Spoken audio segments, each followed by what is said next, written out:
తీవ్రల కాలుగాయంతో బాధపడుతూ ఇంటి వద్ద విశ్రాంతి తీసుకుంటున్న మున్సిపల్ మాజీ చైర్మన్ ఇనుగంటి సత్యనారాయణను శాసనమండలి ప్రత్యక్ష నేత మాజీ మంత్రి యనమల రామకృష్ణుడు బుధవారం పరామర్శించారు. ఆరోగ్య పరిస్థితులపై అడిగి తెలుసుకున్నారు. త్వరగా కోలుకోవాలని అన్నారు. ఆయన వెంట టీడీపీ నాయకులు, కార్యకర్తలు, అభిమానులు పాల్గొన్నారు.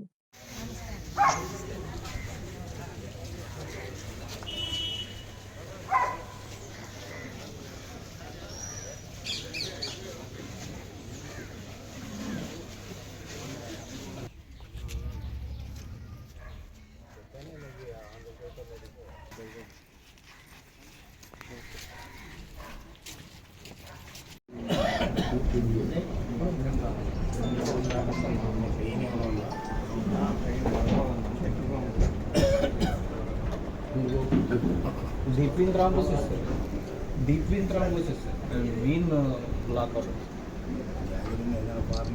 ఎస్ సార్, అంటే వీన్లో నుంచి సర్క్యులేషన్ అంటే ఇన్ఫెక్షన్ రావడం వల్ల బ్లాక్